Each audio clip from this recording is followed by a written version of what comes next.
Ahí estuvo. Que entre el 31 del 10 y el 4 del 11, el 31 del 10 a las 8 de la mañana, 4 del 11 a las 19 cierra la solemne 1. ¿Sí? Recuerden, por favor, de ir estudiando y de resolverla. Bueno, eso ya lo habíamos charlado, así que simplemente recordarlo. Bueno, bienvenidos a la clase de hoy día. Hoy vamos a darle un avance más a esta cuestión de del tema del arte que nos hemos empezado a meter. Ustedes recordarán que hemos dedicado varias clases a entender lo que es la belleza, todas las implicancias que tiene, que sea la belleza desde el punto de vista objetivo, desde el punto de vista de la experiencia humana de la belleza, que fuimos analizando, las características de la belleza, el orden, la armonía, la proporción, la integridad. Y una vez que vimos eso, la relación del hombre, de la belleza con todas las potencias humanas, llegamos a los temperamentos, pero a partir de ahí hemos empezado a recorrer el camino del arte, ¿no es cierto? O sea, la implicancia que tiene el arte en la producción de la belleza.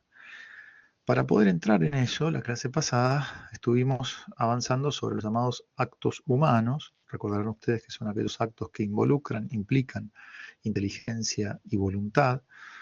No son actos espontáneos, sino que son actos deliberados, es decir, que conocemos intelectualmente un determinado bien y lo queremos voluntariamente ese bien. Estos actos humanos podían ser de varias formas. Estaban los actos humanos especulativos, es decir, aquellos que tienen que ver con el conocimiento, este reflejo que hacemos en la interioridad de la naturaleza de las cosas o de la esencia de las cosas.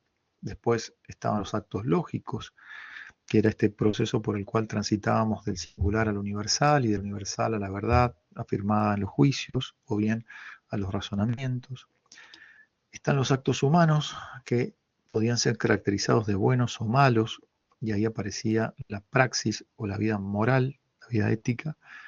Y estaban los actos artísticos propiamente, ¿sí? Esta actividad artística que tenía que ver con una producción de tipo externo. Si la característica de los actos éticos era que eran considerados o las implicancias de las acciones morales quedaban en mí, porque justamente si yo obraba mal, el que se hacía, el que se malificaba, digamos, principalmente era yo. Por supuesto que podía hacer mal a una persona o a otra cosa externamente, pero el peor de los males recae sobre quien realiza la acción mala. Si los actos humanos justamente tenían esta característica de modificar a quien los realiza en cuanto a buenos o malos, en el caso de los actos humanos artísticos, estos eran transeúntes, es decir, empezaban en el hombre, pero terminaban en la obra. De allí que este proceso, si a perdón, de los éticos lo llamamos praxis, a los actos humanos artísticos los llamamos poiesis. Y con poiesis queremos decir una acción distinta de la praxis. La praxis, recordemos, empezaba en mí y terminaba en mí. Si yo hago una obra buena, me bonifica. Si hago una obra mala, me malifica. Pero en el caso de las poiesis, la acción empieza en el hombre, pero termina en algo externo al hombre. Por eso, esta obra terminada externa podía ser o bien útil o inútil, es decir, servir o no servir, o podía ser bella o fea. Acá los criterios de análisis, entonces, como es una obra externa al hombre, son útil, inútil o bello, fea, no bueno o mala. Bueno o mala tiene que ver con las praxis, fundamentalmente. Bueno, esto es lo que habíamos estado viendo la clase pasada. Hoy día nos vamos a sumergir propiamente en este mundo de la obra y en el tema del arte, particularmente, que está vinculado a la obra, y vamos a tratar de entenderla lo mejor posible. Conecto ahora con la clase de hoy día. Un segundo.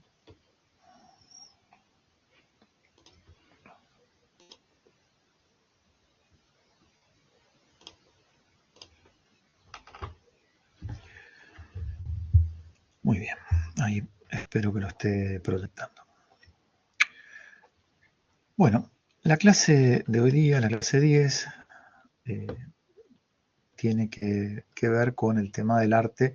En una primera aproximación lo vamos a analizar el arte en general, no específicamente en cada uno de los tipos de artes y las bellas artes, que eso nos va a llevar un buen tiempo de recorrer. Pero en principio nos mantendremos en la clase de hoy día en el arte visto en sus términos más generales. Un segundo que... ahí está. Esto supone tratar de entender el concepto general de arte, ¿sí? Es decir, cuando nosotros hablamos de arte, muchas veces pensamos solo en el arte de las obras de arte, o sea, la acción por la cual se producen las obras de arte. Y no nos damos cuenta que ahí estamos hablando de cierto tipo de arte. Estamos hablando, por ejemplo, de las bellas artes. Pero hay otras artes que son las artes útiles. Con lo cual, la intención de hoy día es llegar a ese concepto básico y elemental que explica tanto a las bellas cuanto a las útiles. A su vez, esto nos va a permitir distinguir entre artes útiles y bellas, ¿sí? Y por sobre todo entender, y aquí es donde nos vamos a detener un rato, es entender el fin o el sentido de las artes, de las artes bellas. Esto es quizás lo más importante que tendríamos que llevarnos de la clase de hoy. Pero bueno, empecemos por donde hay que empezar, es decir, por el comienzo, planteándonos cuál es la razón de por qué existen las artes. ¿Sí? Es decir, por qué llamamos... de hecho, en nuestro mundo existen artes. Y cuando digo artes, me refiero tanto a las artes útiles o serviles, que decía recién, como a las artes liberales. Hagamos una pequeña salvedad acá para que vayamos entendiendo. Las artes serviles o las artes útiles, ¿sí?, tienen como fin el servicio a otro. A otro o a otra cosa, ¿no? ¿Qué quiere decir esto? Que un arte útil lo que busca es producir un instrumento, es decir, lo que Heidegger llama un útil. Esto es, algo que sirva. Con lo cual, no tiene sentido en sí mismo el útil, sino en miras de su servicio. Un útil, como puede ser un martillo, es objeto del arte. Es decir, cuando hablamos de arte, perdón, voy a tener que hacer una salvedad más. Recién ustedes recuerdan que decíamos que poiesis, ¿sí?, implicaba una acción que empezaba en el hombre y terminaba en algo externo, ¿sí?, esto que llamábamos obra. Esta poiesis, que se refiere a la acción humana, que empieza en el hombre y termina en la producción de algo externo, ¿sí?, eso producido, decía recién, puede ser que sea útil o puede ser que sea bello. Cuando hablamos de los útiles, estamos diciendo que son cosas que están ordenadas a otras. Esa obra está ordenada a otra. Vuelvo sobre el martillo. El martillo lo hacemos ¿para qué? No lo hacemos por sí mismo, lo hacemos para martillar, para golpear. Ese martillo podrá tener muchísimas formas, una forma muy particular, puede ser que responda a la necesidad de clavar clavos de cierto tamaño, qué sé yo. Hay martillos, por ejemplo, que se utilizan en zapatería, que tienen imanes en las puntas para sujetar a los clavos y que sea más fácil clavarlos. Hay martillos que son más grandes, se llaman masas, y sirven para golpear cinceles que rompen hormigón. En fin, son muchas las formas que puede tener, pero claro, el martillo, su existencia está condicionada a su servicio. Entonces la masa sirve para romper hormigón. No es algo que tenga un fin en sí mismo, sino que su fin es servir a otro, a romper el hormigón, a clavar tachas, a clavar clavos finos, a clavar clavos gruesos. No es lo mismo el martillo de un carpintero que el martillo de un albañil. Bueno, esas diferencias hablan de que los útiles se rigen por aquello a lo que sirven. En cambio, dice, acá plantea el segundo caso, que es, recién hablamos de las serviles, ahora hablemos de las liberales. ¿Por qué se llaman liberales? Porque en vez de estar al servicio de, son libres. ¿Y qué quiere decir que son libres? Que no tienen un servicio a otro, sino que no tienen ningún servicio, sino que son valiosas en sí.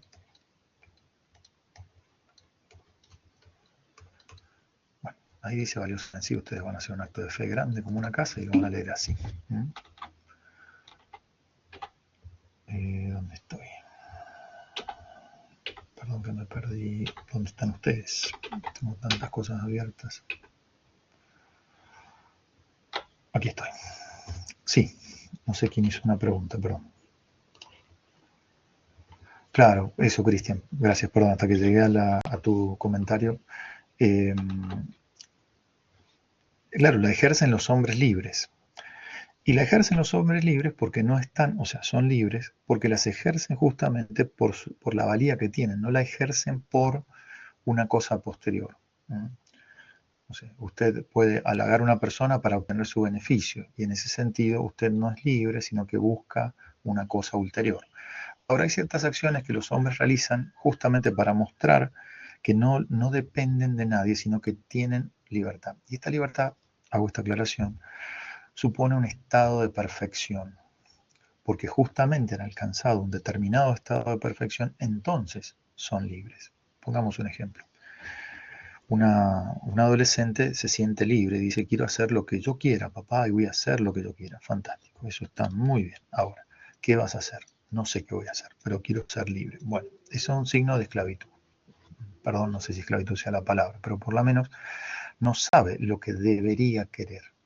Y en ese sentido, lejos de ser una persona libre y hablar de un estado de perfección que ha elegido en su vida las cosas que tenía que elegir, muestra sus carencias, es decir, que no sabe qué elegir. No, quiero tomar mis propias decisiones. Eso está muy bien, hay que tomar las propias decisiones. Pero lo más valioso al tomar las propias decisiones es tomarlas bien. Si, bueno, he decidido consumir marihuana, he decidido consumir drogas duras. Bueno, claro, quizás no sea una buena decisión. Ese punto entonces tiene que ver con este hecho de, para poder, o como lo veía el griego, ser libre supone el haber alcanzado un estado de perfección. Habiendo alcanzado un estado de perfección, advertir las cosas que vale la pena elegir, y entonces elegirlas. Y esas cosas que valen la pena elegirlas, las elige el hombre libre, como decía recién Cristian, las elige el hombre libre porque al elegirlas muestra su liberalidad, esto es, no estar sometido a las necesidades inmediatas, sino haber alcanzado un estado de perfección y por tanto estar en condiciones de elegir lo mejor por sí mismo. ¿Qué cosas son mejores por sí mismas? Bueno, la verdad, por ejemplo, es una de esas cosas que son mejores por sí mismas. La debemos preferir a otras cosas, aun cuando sea en detrimento nuestro. La bondad es una cosa que es valiosa en sí, y la debemos elegir, ¿sí?, aún en detrimento nuestro. Y la belleza es otra de esas cosas valiosas en sí. No sirven para. ¿Para qué sirve la verdad? Para nada. Es valioso conocer. ¿Para qué sirve ser buenos? Y estrictamente hablando, para nada. Pero es valioso eso, vale la pena, es digno de una persona humana elegirlo así. Y la belleza está en esa misma línea. Por eso entonces, las artes libres son aquellas artes que se eligen por sí mismas, no por otra cosa. Muy bien. ¿Por qué existen, tanto las artes útiles cuanto las artes libres? Bueno, el autor parte de esta cuestión que me parece muy sugerente y muy interesante, y es que las artes libres o las artes útiles nacen de que la materia sensible llama a la razón humana. ¿Sí? Esta cuestión es muy, muy sugerente. ¿Por qué? Porque a todos nos pasa, y es una cuestión muy, muy humana, esto de que frente a ciertas materias nos ponemos, si hay posibilidades, a trabajarlas. Ustedes están en su escritorio aburriéndose como una ostra con esta clase, pero mientras tanto, para no aburrirse, algunos harán algún dibujito. Yo me acuerdo cuando era estudiante universitario, no existían todas estas cosas que ustedes están transitando hoy día. Las clases eran presenciales, sí o sí, no hay otra forma. Pero en esas clases presenciales, a veces la clase era mucho más aburrida que la que yo les estoy dando, imagínense lo que haber sido, ¿no? Pero en esa situación, yo me acuerdo que me ponía a dibujar en los márgenes, y esos dibujos podían ser desde, qué sé yo, en ese momento yo trabajaba en una carpintería, entonces mal que mal diseñaba un mueble que necesitaba, cómo lo iba a resolver, los encastres, qué sé yo, me escapaba, pero porque tenía lapicera, ahí tenemos una materia, y tenía papel, ahí tenemos otra materia sensible, dibujaba eso. Mis compañeros dibujaban una guardita, pintaban cuadraditos, en fin, eran formas de escape de la clase. Pero es cierto que la materia sensible llama a que la organicemos, ¿no? No sé, nos gusta, si podemos pintar nuestra casa, pintarla, y eso es organizar la materia sensible. Desde la misma arcilla que la hacemos una tinaja, ¿no es cierto? Un cuenco. El jardín mismo, que no lo dejamos así a la deriva, sino que lo cuidamos y lo picamos y ponemos pasto y ponemos plantas y bueno, la materia sensible llama a la razón humana, llama a que la razón ponga en la materia un orden que por ahí la materia no tiene. O sea, la vasija es vasija por un orden racional impuesto a la arcilla. Bueno,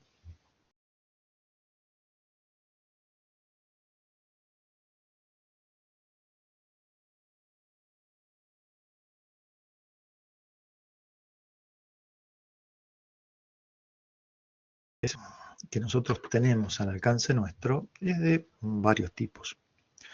Nosotros tenemos, por un lado, materia sensible que ya tiene una preorganización muy importante. Por ejemplo, las materias que tienen que ver con el cultivo. Una semilla ya viene preordenada, o sea, la semilla tiene vida en sí, con lo cual la podemos establecer un surco y plantarla y establecer un sistema de riego y bueno, y obtener mejores resultados que si simplemente fuera cayendo de una mazorca, por el caso que fuera un maíz, fuera cayendo de una mazorca y fueran cayendo aleatoriamente las semillas y algunas quedaran desenterradas y otras enterradas. Si yo procedo, según la naturaleza de esas semillas, voy a obtener justamente lo mejor de esas semillas. Bueno, ahí tenemos un tipo de actividad humana sobre materia sensible. Pero hay otros tipos de materia, como ser las materias que nosotros hoy utilizamos en las industrias. ¿Qué sé yo? Los minerales, por ejemplo, el cobre, ¿no? Ese tipo de materiales los utilizamos, ya ahí no hay un trabajo como en los casos de los de cultivo, porque los de cultivo suponen vida, ¿no es cierto? Pero otros, estos que son inertes, el cobre decía recién, yo con eso hago cosas que me sirven, hago cables, por ejemplo, ¿no? Bueno, esto significa que los materiales de la industria producen útiles, o sea, cosas útiles que sirven a. Pero hay otro tipo de materiales que son sujetos de las artes liberales. Y aquí ya dejan de ser un útil, algo que tiene un servicio a, sino que pasan a ser esas materias signos de una idea. Muchos materiales de industria, simplemente, a ver, el hierro, pueden ser un riel que sirve para, ¿sí? Y ahí tenemos un útil, o puede ser forjado como una estatua. Y ahí ya no tenemos un útil, ahí tenemos una materia que porta un determinado signo. Puede ser una estatua de, no sé, de un trabajador, puede ser la estatua de un rey, puede ser la estatua de un dios. En los tres casos, el hierro sirve al signo como portador. Por eso el arte humana nace por supuesto, de la actividad racional, de la actividad, en este caso, poética, como decíamos, que produce algo externo, pero supone en la materia una aptitud para ser organizada bajo cánones racionales.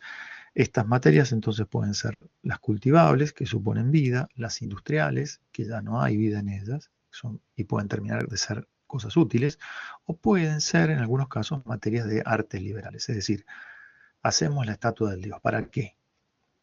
Porque es valioso en sí, fin de la historia. Eso es un arte liberal.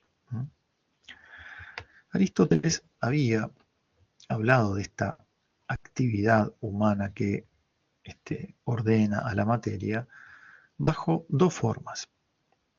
Él decía que en general, en algunos casos, la tecne es la poiesis virtuosa, ahora lo explico, completa lo que la naturaleza no puede llevar a término y en otros casos imita a la naturaleza. Él habla de tecne, esta palabra griega muy, muy rica, la palabra tecne. Bueno, tecne. La palabra tecne se translitera así.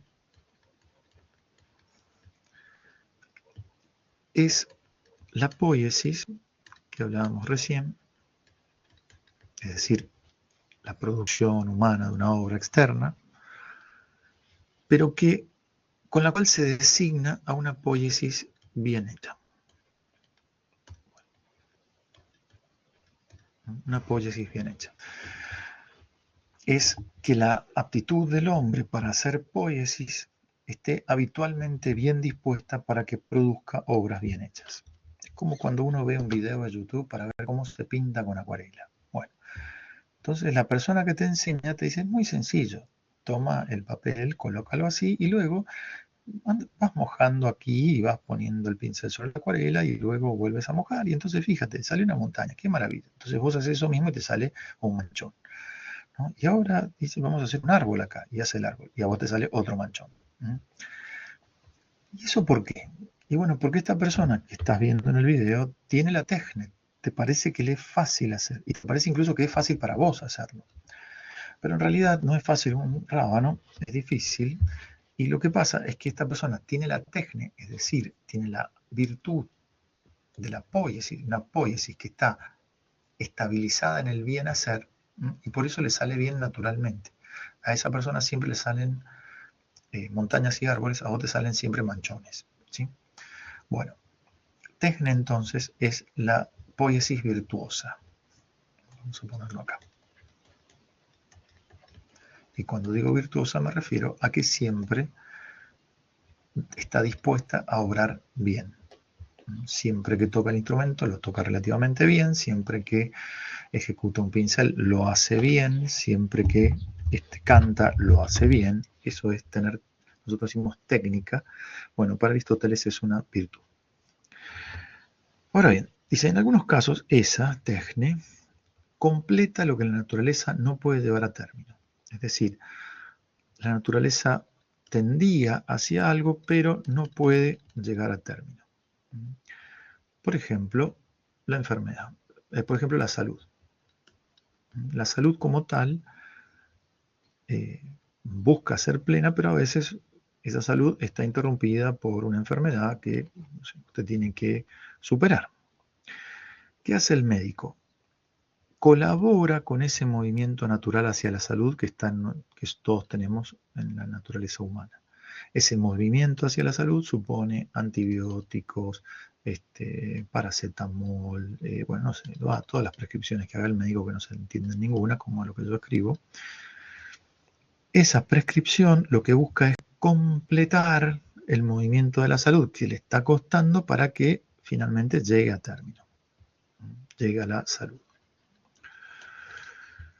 Esa es una de las formas de técnica, es decir, de arte virtuoso. El médico que ha estudiado, que tiene la virtud de entender lo que es la salud y de poderla llevar a término, lo hace de modo habitual. Entonces colabora completando lo que la naturaleza no puede llevar a término. No sé, una prótesis, por ejemplo, también estaría en esta línea. el cultivo de una determinada variedad de planta, también está en esta línea. Pero dice, en otros casos, solo imita a la naturaleza. Es decir, no completa lo que le falta a la naturaleza, sino que solo la imita. ¿En qué sentido la imita? La imita en cuanto a su tendencia al fin. Porque toda la naturaleza tiende a un fin. Y esto es absolutamente fácil de observar. Los mandarinos tienden a la producción de mandarinas, los lagartos tienden a seguir produciendo lagartos, los humanos a hacerlo con los seres humanos. Es decir, hay fines bastante marcados y bastante claros en la naturaleza. Toda naturaleza busca un estado de perfección y busca en esa perfección está involucrada la reproducción, está involucrada lo que nosotros llamamos un estado de perfección en sentido humano de felicidad, en fin. Toda la realidad, toda la naturaleza tiende a un fin. Ahora, ¿qué es lo que hace esta otra forma de técnica? Bueno, solamente tiende a un fin. Ahora, ustedes dirán, bueno, está bien, yo lo entiendo en el caso del mandarino, entiendo en el caso de la medicina, entiendo en el caso de los lagartos que usted tanto cita, pero ¿a qué se refiere con esto de cuál es ese fin? Bueno, acá Aristóteles va a colocar lo que nosotros vamos a llamar artes liberales o artes bellas. La palabra arte liberal es más antigua, la palabra arte bello, bellas artes es bastante más nueva, pero la segunda destaca el fin, ese fin al que apunta, o sea, imita la naturaleza en cuanto que busca un fin, pero ese fin ¿cuál es? Bueno, ese fin es la belleza misma, o ese fin es el arte propia del hombre libre. Ese arte que no busca la salud, no busca el cultivo, no busca, sino que busca asignar la materia con una idea que dice o que diga esa materia a la idea, la estatua del Dios. Perdón. Bueno, esto es lo que sostiene Aristóteles. El autor que estamos siguiendo lo dice un tanto más sencillo. El arte es aquella operación humana que logra actualizar alguna de las posibilidades de una materia sensible, ya con respecto a un fin propio de esa materia, cultivo, la salud, el primer caso del que hablaba Aristóteles, ya con respecto a un fin humano, imita la naturaleza. Puede ser o las bellas artes, o puede ser inclusive un producto de la obra industrial, un martillo, por ejemplo, ¿no? Bueno, estamos diciendo lo mismo, ¿no es cierto? Ahora bien, sigamos pensando este tema del arte conforme a lo que acabamos de leer. El arte, decía recién, colabora en el despliegue de una determinada naturaleza, es decir, la potencialidad que tiene una determinada naturaleza. Y de esa manera busca, colaborando en esa línea, hacer que esa naturaleza alcance su perfección. El ejemplo que dábamos recién, el caso del médico, que suponiendo la naturaleza humana, aporta ciertos fármacos que colaboran para que esa naturaleza alcance el estado de salud o alcance un estado de perfección. Qué sé yo, en el caso de la crianza de los chicos, cuando la madre no puede aportar leche materna, pues no tiene o por lo que fuere, y es imposible por un lado, por ese lado, bueno, se da leche maternizada. Esa leche maternizada, ¿qué es lo que hace? Y bueno, busca colaborar con la naturaleza del chico. No le vas a dar leche entera porque lo vas a hacer pelota al pibe, sino que tenés que darle una leche que esté a la altura de ese chico, respetar esa naturaleza, la naturaleza del bebé, pero a su vez, esa naturaleza del bebé, acompañarla para que llegue a término. El otro ejemplo es el del cultivo, ¿sí? Es decir, es tomar una determinada naturaleza, que se te decide cultivar, no sé, palta, y para eso, bueno, hay que ver cuál es la naturaleza de la palta, es decir, cuáles son las tierras que les corresponden, cuál es la tierra donde anda mejor, cuáles son los climas necesarios para que la palta prospere, en fin.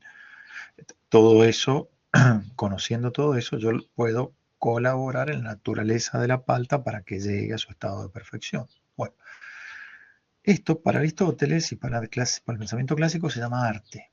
Yo sé que nos suena raro porque ustedes me dicen el médico, pero está de guardapolvo, profesor. Eso significa que es un científico. En realidad el médico no es un científico, el médico es el que conoce o tiene el arte de la cura. Ese arte de la cura supone una serie de conocimientos, claramente, bastante conocimiento, por eso estudian tanto, tanta extensión, pero esos conocimientos están orientados a que se cura o no cura. Es así de simple, ahí es donde se ve el buen médico. Por eso digo, en el pensamiento clásico tiene que ver con el arte. Yo sé que en la cabeza nuestra, cuando decimos el médico es un artista, a ustedes piensan, claro, cuando cose, ¿no es cierto?, hace unos nudos que son una maravilla. No, no es eso. Para nosotros el concepto de arte está muy reducido y equiparado al de bellas artes, o al menos al de producción externa liberal, si ustedes quieren. Pero el concepto de arte, en sentido estricto, en el pensamiento clásico, tiene que ver tanto con las artes útiles como la medicina, la ingeniería, no sé, la agronomía, lo que ustedes quieran. La mayoría de las profesiones están allí. Y también con este otro grupo de artes que mencionábamos, que es que suponiendo la naturaleza o la potencialidad de una determinada naturaleza, ver si esa naturaleza en su potencialidad puede portar a una idea que no le pertenece a dicha naturaleza. ¿Por qué dice esto? Claro, porque la estatua de Amon-Ra no le pertenece a la piedra. No es que las piedras naturalmente tengan forma de Amon-Ra, del dios egipcio. Sin embargo, si la tienen, es porque tienen la posibilidad de portarla, porque las piedras pueden ser la estatua del dios egipcio, pero pueden ser la estatua del dios cristiano, o pueden ser la estatua de un dios hindú. Entonces, como esto quiere decir que las piedras no son de suyo, naturalmente no tienen forma de dioses, aunque pueden tenerla, es decir, está en su potencialidad ser portadora de una idea. ¿Cuál idea? Bueno, la idea del Dios. Por eso el Dios aparece con determinadas características, ¿no? Si fuera dentro del templo cristiano, la imagen de Cristo con la cruz tiene un contexto, ¿no es cierto? Tiene una significación, de ahí lo de la portación de una idea se torna un signo, ¿no? Tiene una significación para quienes transitan el templo y habitan el templo. Bien, el arte entonces tiene que ver con esto.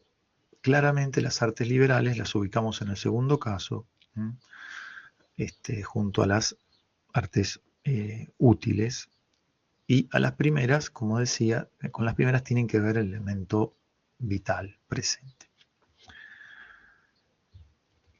De esta manera nosotros tenemos entonces, por un lado, artes útiles que tienen que ver con el cultivo y la industria. Esto he pensado bastante, no me termino de decantar, porque ustedes podrían poner las industrias dentro de las artes liberales, por ejemplo, pero bueno, vamos a hacer un corte acá, vamos a dejarlo así.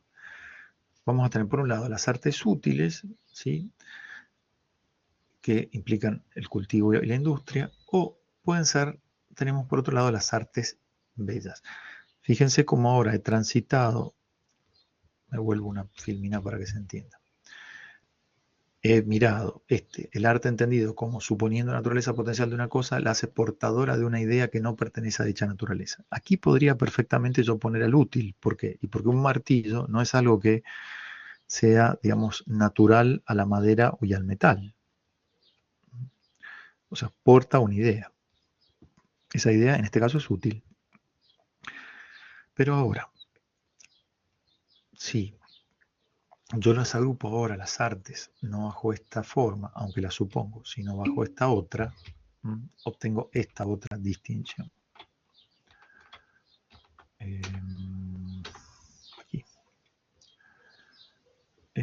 Mariana dice, profesor, solo para ver si lo capté bien. La estatua de Ramsés, por ejemplo, no le pertenece a la piedra, claro, sino que la materia sensible despertó en la razón humana la idea de la potencia artística que tenía. Está muy bien, Mariana, y está bien dicho. Y la inteligencia humana, teniendo la idea de Ramsés, la pudo plasmar, ¿no es cierto? Está perfecto, está muy bien. Tenemos entonces estos dos grupos de artes, las artes útiles y no, gracias a vos por la pregunta. Las artes útiles y las artes bellas, donde el fin es distinto, ¿sí? Las artes útiles o bien van por el lado del cultivo, porque nos interesa cultivar para obtener, no sé, mayor alimento, mejores alimentos o más dinero para venderlos, o bien hago útiles, como el martillo de más, donde utilizo elementos propios de la industria, pero son útiles, es decir, busco el servicio A. El médico es útil también, porque su búsqueda de la salud me beneficia. Su vida no tiene sentido en sí, el médico no es un ser adorable como un dios, sino que es un ser que está al servicio de la salud. Con lo cual, estas son todas artes de tipo útil. Pero hay otras que son inútiles, es decir, que no se valoran por el servicio que ofrezcan, sino que son liberales. Hablan del estado de perfección de una persona que sabe y ya por tanto puede elegir lo mejor que corresponde. Y eso mejor es valioso por sí, no por otra cosa. Y aquí entra el grupo de las bellas artes. Como dice el texto, las bellas artes consisten en el operar humano que actualiza alguna de las posibilidades de una materia, como decía recién Mariana, que se muestra dirigible con respecto a la belleza. Es decir, ya no es alguna posibilidad en general, como puede ser que yo puedo actualizar la potencialidad del hierro para hacer un martillo, sino que acá se establece un fin bastante preciso, y es que esa potencialidad está orientada, en este caso, en el caso de las bellas artes, a actualizar alguna posibilidad, alguna potencialidad, pero con respecto a la belleza.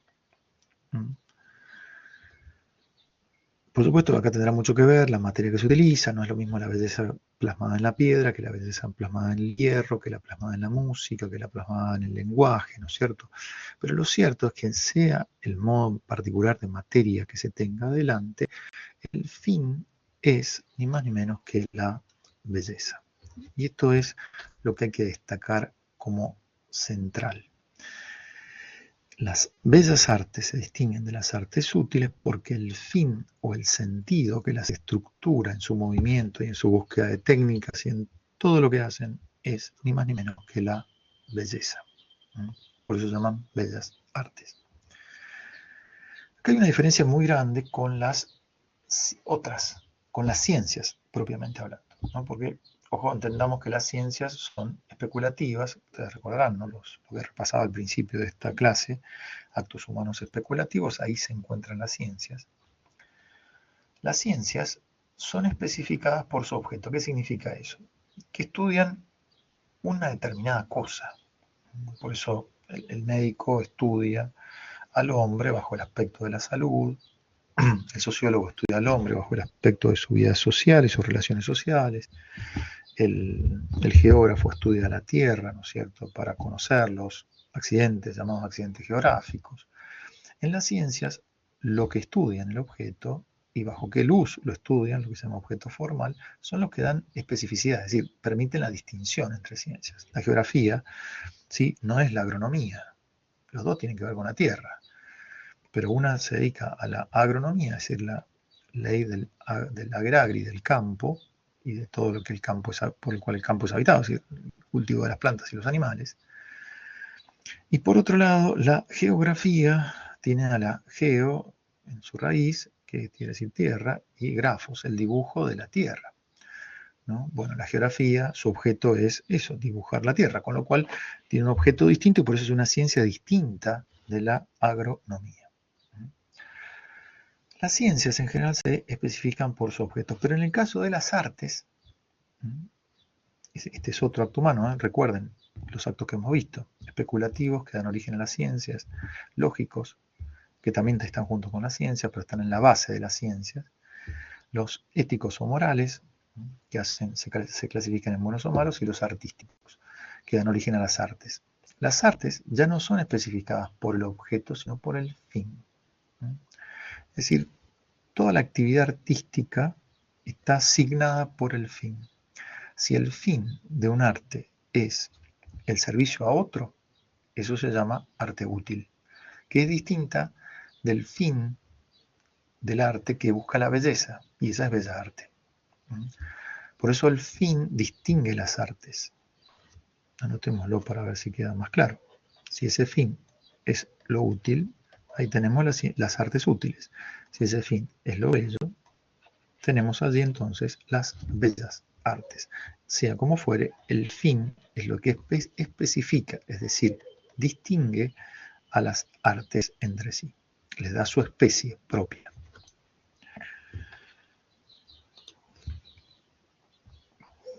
Algunos han sostenido que el fin que especifica las bellas artes es la verdad. ¿Sí? Heidegger es un caso. Es re interesante lo que propone Heidegger, pero tranquilo, no los voy a torturar con eso. Pero es cierto que la interpretación de Heidegger de la verdad es bastante heideggeriana, digámoslo así, en modo elegante, bastante particular, con lo cual habría que estudiarlo un poco más para ver de qué está hablando este señor. Pero muchos otros sostuvieron que lo que especifica la verdad a la belleza es la verdad, como si la tarea del artista fuera la enunciación de la verdad en un cuadro. Entonces, por ejemplo, si vamos a pintar un atardecer, el atardecer tiene que ser un atardecer verdadero, en el sentido de que nos muestra un verdadero atardecer. Y en un verdadero atardecer tiene que aparecer el sol cayendo sobre una montaña, sobre un mar, sobre una ladera, sobre sobre una llanura, perdón. En fin, tiene que de alguna manera ser verdadero y decir la verdad de la cosa. Bueno, esta es una cuestión bastante discutida. No que esté peleado el arte con la verdad, quiero subrayar este punto, ¿no? Pero una es la forma de enunciar la verdad y otra manera tiene el arte de decir las cosas. Sin negar la verdad, por supuesto, ¿no? Que debe subyacerlo. Pero no es su misión decir la verdad. Vamos a poner varios ejemplos ahora enseguida. Pero, ¿por qué? Bueno, porque hay que saber que la verdad es siempre sobre el universal. A ver, ¿qué quiere decir esto? Cuando yo anuncio una verdad, esa verdad enunciada sirve para todos los casos que se contienen allí. Si yo digo, el tomate es una hortaliza, eso es verdadero. Bueno, si eso es verdadero, sirve para cuántos tomates. Y mire, para todos, profesor. Por eso es universal. La verdad enunciada es universal. En cambio, el arte no se ocupa de lo universal como tema central, sino que es acerca de lo singular y concreto. Porque si el arte pinta un tomate, pinta este tomate. Que yo ahí pueda reconocer al tomate universal, que lo tengo como verdadero, está fenómeno. No hay ningún problema porque no está peleado el arte con la verdad. Pero no quiere decir que la obra de arte sea un tratado acerca del tomate. El tratado acerca del tomate es una cosa y es verdadero. Otra cosa es el arte. El tratado del tomate considera el tomate en universal, mientras que el arte lo considera en singular y concreto, porque lo representa como singular y concreto. Justamente a la verdad no le interesa o no le preocupa el campo existencial de la cosa.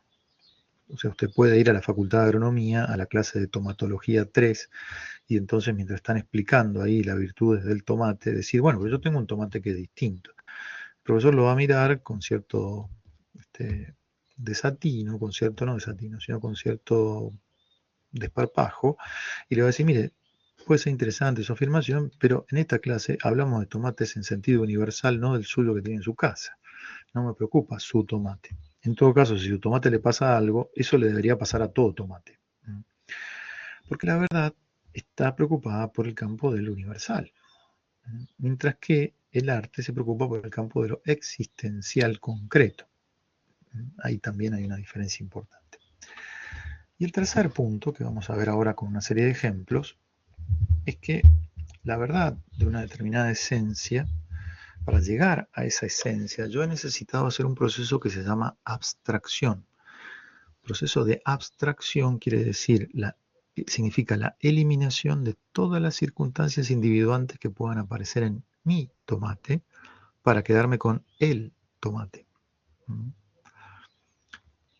Eliminar entonces la singularidad del tomate para quedarme con la tomatidad universal es propio de la verdad. En cambio, el arte, por el contrario, se expresa en esa realidad sensible individual.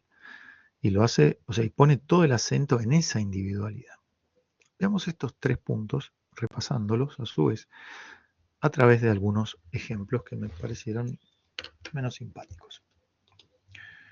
El primero de ellos, el primer caso que hemos analizado, dice que la verdad es sobre el universal, mientras que el arte versa acerca del singular y concreto. Supongamos que vamos a considerar el concepto de piedad. Si uno busca la definición de piedad, va a encontrar regularmente esto. La piedad es una parte de la justicia por la que se da a los padres y a la patria aquello que les corresponde proporcionalmente. ¿A cuántas piedades les corresponde esto? A todas. Si hay piedad, ¿sí?, significa que es una parte de la justicia es dar a cada uno lo que le corresponde. Bueno, la piedad como parte de la justicia no es darle a cada uno, sino particularmente a los padres y a la patria, no lo que les corresponde, porque yo no puedo aportarle a mis padres o darle a mis padres lo que les corresponde, porque he recibido de ellos ni más ni menos que la vida, que la he recibido, no la puedo devolver. Con lo cual no puedo darles exactamente lo que les corresponde, sino que puedo devolverles proporcionalmente lo que corresponde. Bueno, este hecho de la proporcionalidad es lo que marca a la piedad. Por eso nosotros en Argentina recordamos a San Martín, ustedes recuerdan a O'Higgins. No quiero meterme en cuestiones históricas porque no sé nada de historia de Chile, así que no quiero macanear. Pero ese reconocimiento que nosotros hacemos, en el caso de ustedes, por ejemplo, las fiestas patrias, tiene que ver con darle proporcionalmente a los fundadores, ¿sí?, algo que les corresponde, ese reconocimiento que les corresponde. Muy bien, hasta acá tenemos la definición. Esto es una verdad universal, es decir, sirve para todos los casos. Pero Miguel Ángel esculpió esta piedad. Y la piedad como tal, ¿sí?, en este caso, toma ese universal y lo dice en concreto. Es dar a cada uno lo que le corresponde proporcionalmente y demás. Acá la piedad es el deber para con los padres y con la patria. Pero claro, acá es la madre la que tiene al hijo muerto en su seno. ¿Sí? Entonces me dirían, pero ¿y cómo? ¿Qué es lo que tendría que hacer esta madre? Bueno, por un lado darle sepultura, ¿sí? Estamos hablando de María y de Cristo, que eso va a pasar. Pero por otro lado ella tiene en sus brazos no solo a su hijo, sino a su Dios. Con lo cual tiene que darle a su Dios lo que le corresponde proporcionalmente. Bueno, esta idea, que es la que trabaja Miguel Ángel y que nos la coloca en esta obra, es algo que supone el universal, no está peleado con la verdad, pero no dice la definición, sino que lo dice en concreto. El arte versa acerca de lo singular concreto. Pero tomemos el segundo punto que había traído. La verdad, decía, no se interesa por la versión de la esencia del campo existencial, mientras que el arte toma como propio el campo existencial.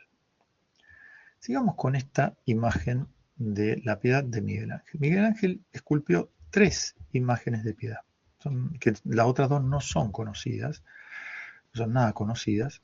Yo de esto me enteré porque una amiga mía, exalumna, que estudia historia del arte, me desarnó respecto de este punto. Yo pensé que él había hecho solamente esta piedad. Esta piedad que todos conocen es una obra en realidad de juventud, no es de las más desarrolladas. Las otras 2 piedades son esta, se llaman así Rondanini por el lugar donde está, y esta Bandini, ¿sí? Claramente son siempre italianas, ciudades italianas. En cada uno de estos casos uno podría decir, me gusta más esta, me gusta más la otra, me parece que esta está interesante, pero Pero sea lo que a usted le parezca, no hay problema en eso. Algunos se inclinan más por la segunda, por la de Rondanini, que es la última que esculpió, que parece que no la terminó. Toda una discusión entre los historiadores del arte, me explicaba esta amiga, si no la terminó o la obra era así. Bueno, no importa, no nos vamos a meter con eso. La verdad que parece algo muy lejano al estilo de Miguel Ángel, ¿no? Pero bueno, no importa. Lo cierto es que en el campo existencial está diciendo la piedad de diversas maneras. ¿Mm? Fíjense que la última, la que está más a la derecha, la de Bandini, es un descendimiento de Cristo de la cruz, y entonces ahí están los que ayudan, y eso es piadoso, ¿sí? Es piadoso enterrar a los muertos, el descendimiento de la cruz. La de Rondanini no la entendí, esa no, tampoco me metí mucho. Pero lo que quiero notar es que son todas piedades, y las tres se llaman La Piedad, y son del mismo autor encima. Con lo cual se muestra o se manifiesta cómo el arte tiene que ver con el campo existencial, más allá de que no se pelea, insisto, con el concepto de verdad, al contrario, lo está asumiendo, pero su asunción no es una asunción desde lo universal, sino es una asunción del universal concreto. Toma ese universal y lo pone en concreto bajo esta o esta otra forma, según le parezca mejor al artista. Por eso se entiende que la verdad interesa a la esencia y esto al campo existencial. En tercer lugar, la verdad de una esencia, decíamos, implica el despojamiento de todas las circunstancias individuantes del sujeto. El arte, por el contrario, se expresa en esa realidad sensible individual, es decir, si la verdad supone, por ejemplo, cuando yo digo, ¿qué es el hombre? Un viviente racional, listo. Eso pasa en todos y cada uno de nosotros. Ahora, supuesto que pasa en todos y cada uno de nosotros, pasa de un modo absolutamente existencial en cada uno de nosotros, y eso se expresa en la realidad sensible. Partamos, por ejemplo, de la racionalidad, hablábamos de un viviente racional. Bueno, ¿cómo vive la racionalidad la mujer? ¿Cómo vive la racionalidad el varón? Son racionalidades, las dos, sin embargo, son al modo de la mujer o al modo del varón. ¿Sí? Y a su vez, si vamos a hablar del modo de la mujer y el modo del varón, entran a tallar los temperamentos. Y después entran a tallar, ¿no es cierto?, qué tanto hemos educado los temperamentos o no los hemos educado, es decir, lo que se llama carácter. Y así sucesivamente, ¿no? Como millones de elementos individualizantes, singularizadores, que llevan al plano existencial nuestra propia vida. Bueno, el arte tiene que ver con ese plano, con modos singulares de existencialización de ese universal. La verdad se mantiene en el universal y prescinde de los individuantes. Pongamos dos ejemplos sobre el mismo tema, que es el nacimiento de Venus. ¿Sí? Dos imágenes, una es de Botticelli, la otra, perdón, se me fue, es bastante más moderna que la de Botticelli. Son épocas distintas. El mito cuenta que en el nacimiento de Afrodita, de Venus, ¿sí? Ella nace del mar, por eso está allí en el agua y por eso las figuras bien marítimas, pero además aparece una de las diosas que viene con un manto para cubrirla, ¿no? Para cubrir su desnudez. Las dos versiones son sobre el mismo universal, sobre el mismo mito, pero encuentran una singularización muy distinta. Veamos la que es más moderna primero. Perdón. En este caso, la figura de la mujer pasa a tener un protagonismo que destaca, se ve bastante claro, ¿no es cierto?, la sensualidad de la mujer. Sea Venus, que aparece sonriendo como para una selfie, ¿no es cierto?, en el medio, que aparece totalmente expuesta, sea todas las diosas que la rodean que aparecen convenientemente ubicadas, ¿no es cierto?, para exponerse completamente. Los varones que la rodean también aparecen como varones, de musculatura bien definida, ¿no? Y aparecen los elementos característicos que son comunes al nacimiento de Venus. Esto es el manto del de la otra diosa con el cual viene a cubrirla, a cubrir su desnudez, ¿no es cierto?, que se da en el orden del mar, como verán, en fin. Pero todos estos angelitos regordetes muy renacentistas que aparecen allí en torno a ella, porque claro, como es Venus, la diosa del amor, está asociada a su nacimiento Eros, el dios del amor, que aparece, ¿no es cierto?, en esa figura del chiquito regordete que es muy característica se me fue el nombre, por Dios, del arte moderno. No me va a salir particularmente el movimiento artístico, ya va a venir. Esta es una forma de presentar existencialmente en singular el nacimiento de Venus. Fíjense cómo lo plantea Botticelli, ¿sí?, en esta famosísima pintura del nacimiento de Venus. Verán que la mujer aparece, ¿no es cierto?, mucho menos expuesta en su corporalidad, pero lo que yo no voy a poder hacer acá es hacer un zoom sobre el rostro de la Venus de Botticelli, del nacimiento de Afrodita de Venus. Porque realmente es lo que se lleva puesto a toda la obra. Es la belleza del rostro de esta mujer. Me parece muy interesante, esta pintura es anterior, con lo cual habla de que la belleza de la mujer implica, ¿no es cierto?, una corporalidad particular que es bella, pero además, o corrijo, principalmente tiene que ver, en el caso de una diosa, con el rostro. Porque el rostro está diciendo racionalidad. Y es la racionalidad que puede tener una mujer, que no elimina esa racionalidad, su ser mujer y incluso su capacidad seductora, pero no hace del cuerpo un objeto seductor. Es el rostro. Es el rostro, porque en el rostro está representada la racionalidad.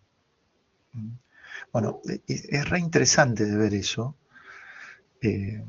Perdón, pues no se me ocurrió hacer otra filmina con un zoom sobre el rostro, que es bellísimo realmente, ¿no? Es bellísimo, lo pueden ver en internet hoy día con bastante facilidad. Por eso las formas de esta Venus corporales no son tan sensuales como del caso anterior, porque conscientemente le está apuntando a la racionalidad femenina. Y por eso la otra diosa viene pronta a taparla, para que no nos confundamos, ¿sí?, no eliminemos, porque es la diosa del amor, la posibilidad de la sensualidad, pero no nos confundamos que ella es la sensualidad, ¿no? Cosa que en la anterior queda bastante claro que sí, que sí lo es, ¿no? Bueno, fíjense dos casos entonces en los cuales se puede presentar el mismo mito, el nacimiento de Venus, y ustedes me dicen, pero es el mismo mito y sin embargo son muy distintos. Claro, es muy distinto, y esto tiene que ver con qué, y tiene que ver con este plano existencial, realmente. Por eso el arte, digamos, no se opone a la verdad, pero lo suyo es la representación existencial de eso, singular, como el caso de universal. Esto es un caso del mito. Y ese caso es porque lo ha representado Botticelli de esta manera. Bueno, muy bien. Dijimos recién entonces que el arte no tiene como fin expresar la verdad. Y entonces, ¿cuál es el fin del arte? Bueno, no se puede decir sin ambajes, se puede decir sin ambajes que el fin de las artes es la belleza. Estamos hablando de las artes liberales, esto van a ser las bellas artes. ¿Y esto de dónde lo sacó usted? Bueno, no lo saqué de ningún lado, esto es más viejo que el perejil, es decir, la intención de, voy a tomar un elemento religioso antiguo, este es el famosísimo templo de el templo de Apolo, el famoso templo donde estaba la inscripción esa, conócete a ti mismo, ¿no? Ese conócete a ti mismo, ¿qué significaba? No, hace introspección y ve si eres una persona de temperamento duro, rígido y demás, sino que se refiere a guarda, ¿cuál es tu lugar frente a los dioses? No creas que eres un dios. Ese templo, uno podría haber dicho, bueno, es un lugar donde vamos a tener al dios. Podríamos haber hecho un cubito simpático y se acabó. Bueno, no, es que es un arte libre, porque el templo no sirve para nada, no es como una casa que sí sirve para protegerme justamente de las inclemencias del tiempo. El templo, por su parte, cobija al Dios. Y si cobija al Dios, tiene que ser bello. A ver, no podría ser que el Dios habite un lugar horrible. El arte o la técnica, la técnica por la cual se hace el templo, tiene como fin justamente la belleza. Pero esto se ve también si uno analiza templos medievales, ¿no es cierto? Es decir, la idea de belleza está rigiendo o estructurando justamente el desarrollo de estas artes. Pero incluso si no fuéramos, usted me dice, bueno, pues estas son cuestiones más religiosas, profesor. Incluso en obras que no tienen ningún motivo religioso, como simplemente esto, donde dos mujeres hablan acerca de un señor que toca la guitarra y otro que baila. Bueno, aquí también el fin es la belleza. Por eso digo, el arte como tal, el arte en cuanto tal, tiene como fin, el arte bello o las bellas artes o las artes liberales, tienen como fin la belleza, justamente. Esto es muy importante. Esto marca un camino que vamos a seguir.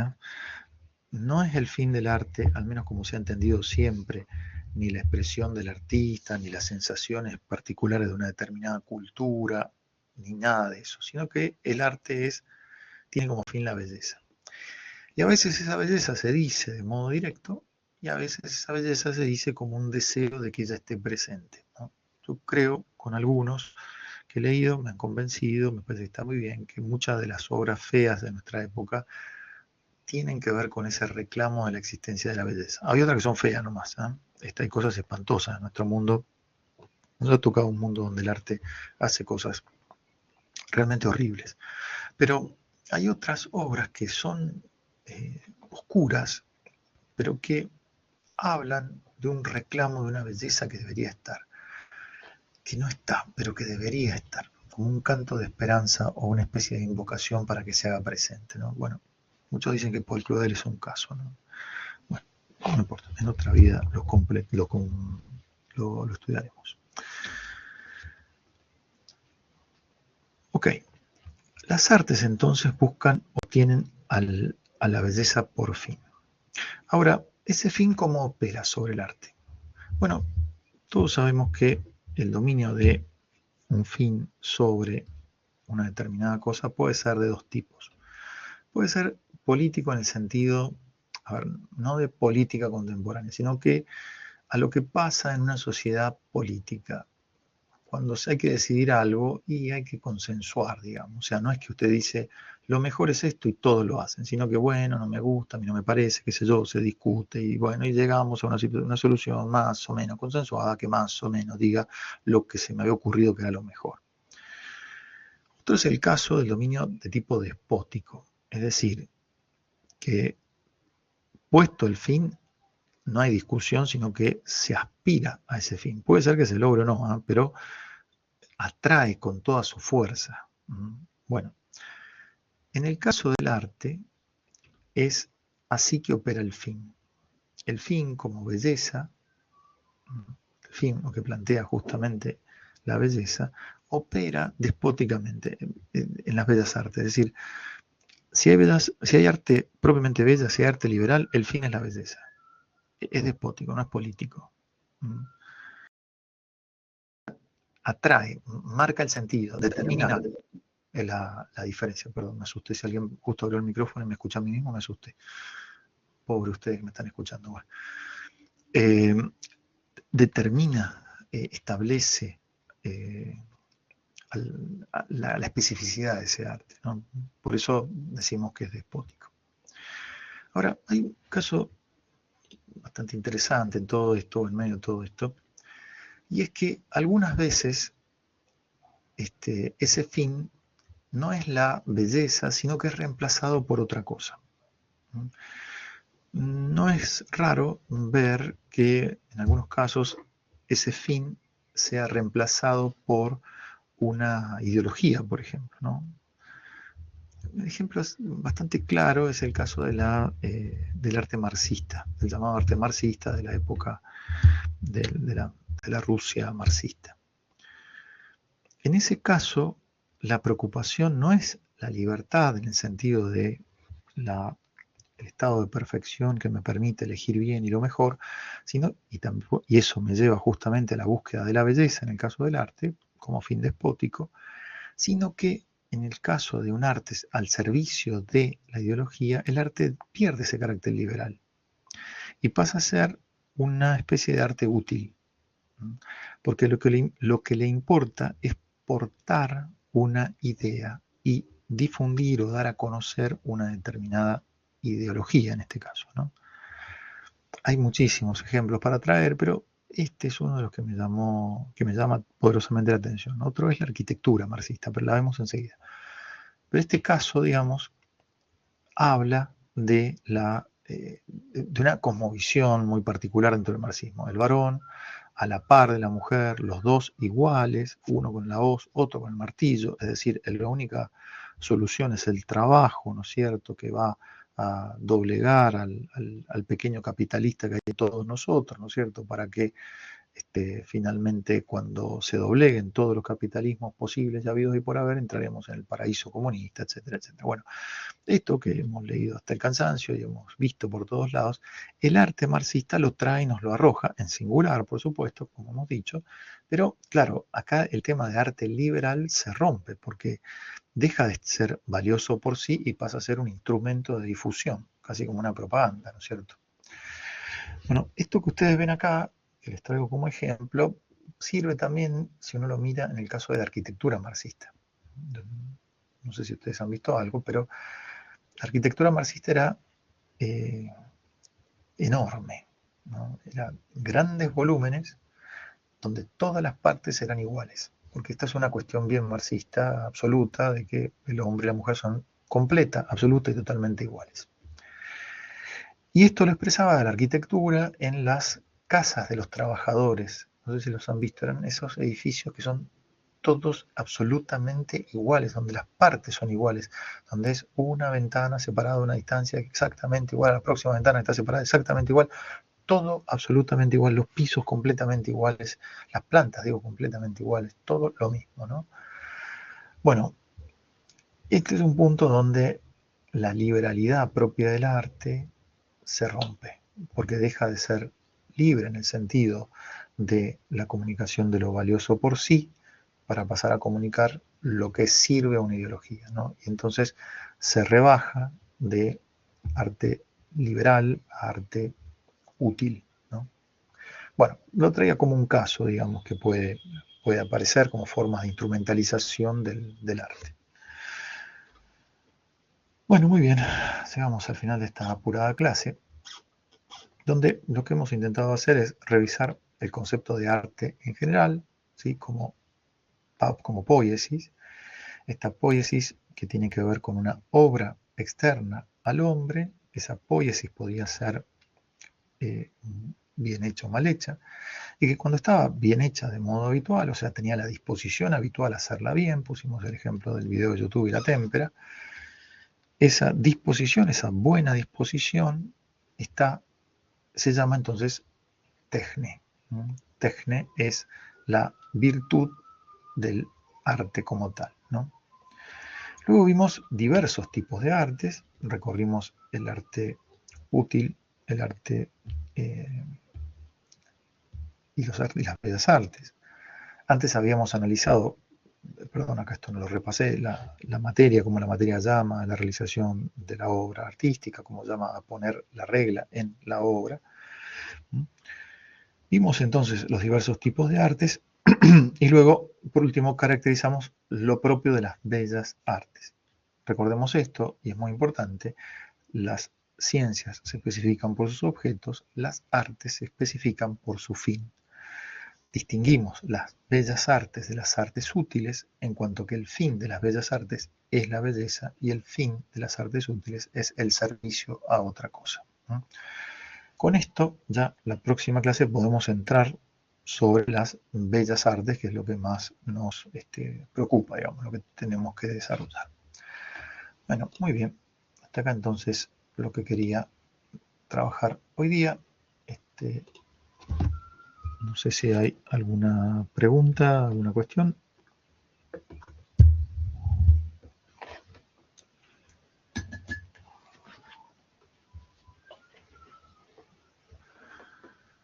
Bueno, no se me vayan, déjenme hacer una captura de pantalla.